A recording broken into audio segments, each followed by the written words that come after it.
no gold is not in her.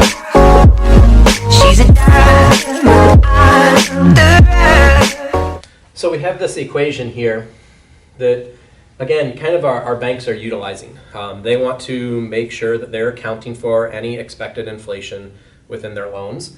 This equation actually has a name. It's called the Fisher equation, F-I-S-H-E-R, Fisher equation. And then you might see the book refer to the Fisher equation and the Fisher effect. Again, something that I think they spend about a half a page talking about, so we're not going to get really into detail on it.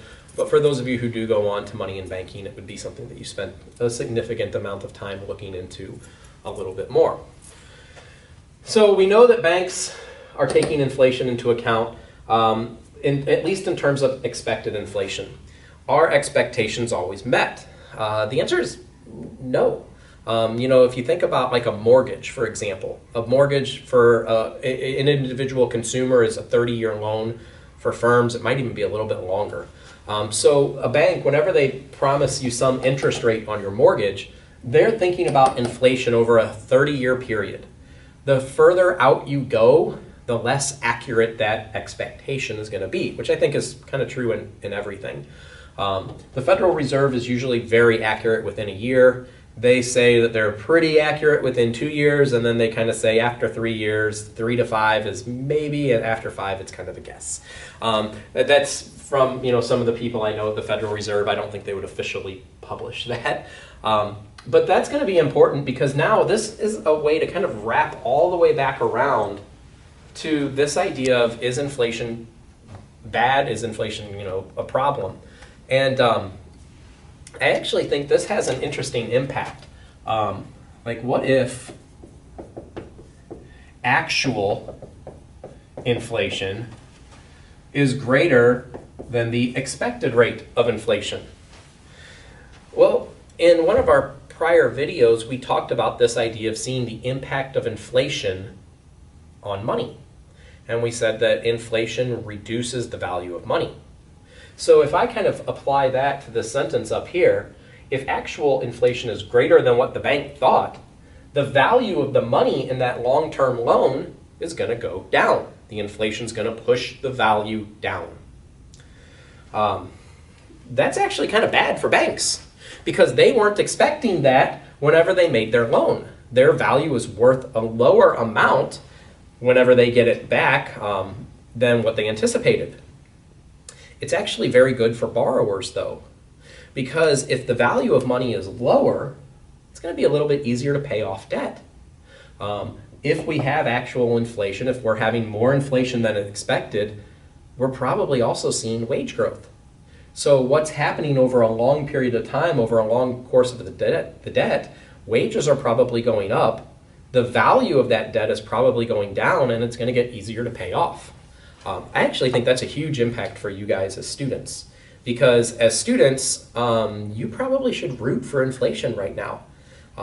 If you think about it, you don't buy a whole lot of stuff. I know it seems like you buy a whole lot of stuff because all college students are kind of poor and you're having to live, a little bit of money to little bit of money.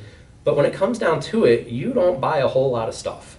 So if the prices go up, it's probably not affecting you too greatly right now. And it might hit you a little bit and it might piss you off a little, but it's not really, in grand scheme of things, affecting you too great. However, if prices are going up, it's boosting your wage. And again, we talked about that wage out of college being higher and higher and higher, and that's being important for lifetime earnings. If we get a lot of inflation now and it boosts wage up high, so when you graduate, it's actually going to make your student loan debts a lot easier to pay off. So I think really all of you guys as students should probably root for a little inflation. A little bit of a punishment now, but not too great, because you don't frankly buy as much stuff as a lot of people in life will later on. But making your debt much easier to pay off over time sounds like a win. Some of this in reverse also kind of can be impacted. Like what if we just reversed it? I'll do that so it doesn't get as confusing. What if the actual inflation is less than the expectations? This is probably good for banks in one sense, and maybe not in all sense, but in terms of this, if actual inflation is less, the capital that they get returned to them is going to have the ability to buy more stuff. So there's going to be a lot of enticement for firms to engage in more building a factory, whatever, which means more loans for banks, which means they're going to make more and more money. We actually tend to think this might be a little detrimental for consumers because if we do have a period of real low inflation, lower than expected, which we saw in 2008, 2009, remember 2009 was our deflation year, whenever the Federal Reserve kind of had these expectations of 2%, we were getting 0. And while at the time that's kind of nice because, hey, things are a little bit cheaper, what happened to wages during that time? They flattened out. Be glad you're graduating, when you are, although I guess maybe we'll have to wait and see what happens over the next couple of weeks, months with the pandemic. Because in people who graduated in 2008, 9, and 10, they saw some of the lowest graduating wage entries, for entry salaries in a long time. We actually saw wages fall during that time period, which means their starting salary, their out-of-job salary, or out-of-college salary was relatively low. It was actually, I think it was lower than $10 an hour. It fell below that for a college graduate, which has impact the entire rest of your life. Because every wage increase is going to be based on, what your prior wage was. And if it starts low, it's going to take a little while to get up. So this low level of inflation relative to expectations might be really kind of bad if you hold debt. It's going to make it a little bit harder to pay off your debt. It's going to, be a little bit longer because you're not making as much right out of college. So I think that kind of, is really important in terms of understanding this for college. I also think this is kind of a fun little tie-in. I know some of you guys have a lot of different interests, and econ's probably not really high on that list, but I know a lot of you really like movies. So I thought we would talk about a movie, The Wizard of Oz. So The Wizard of Oz, everyone I think remembers that, right? Dorothy, Toto, tornado, house falling on witches, right? That was actually a movie about monetary policy. It was an economic movie. And you might be like, yeah, you're just an economist. You're seeing econ and everything. And that is absolutely not true. It really actually was about monetary policy. In fact, it was about this right here.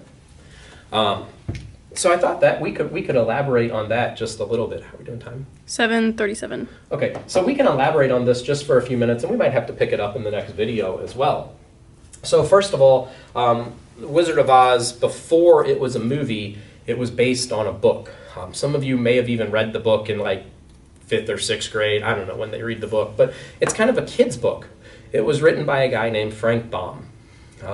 And if I had to, guess what was Frank Baum's occupation, what would everyone say?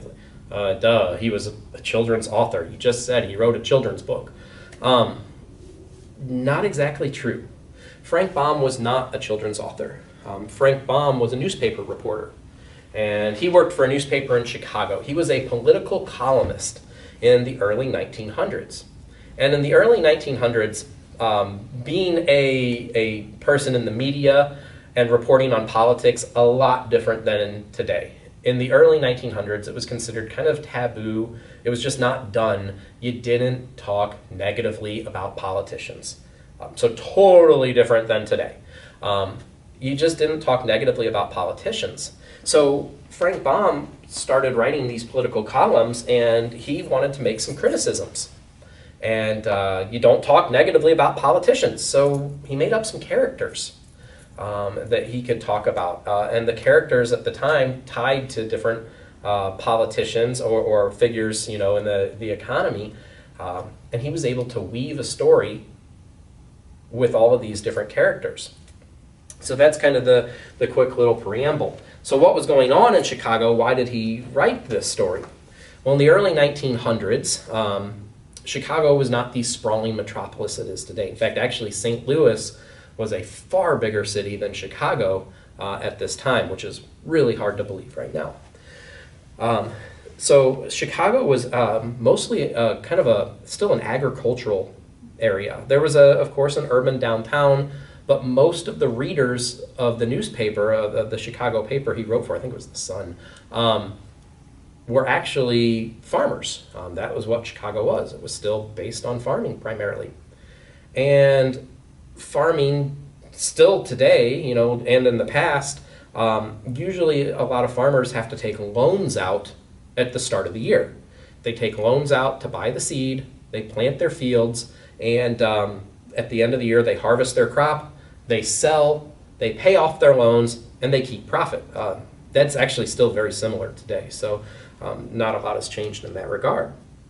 So what was going on then that led from, you know, this kind of setup to the movie The Wizard of Oz? Well, we'll find out next video.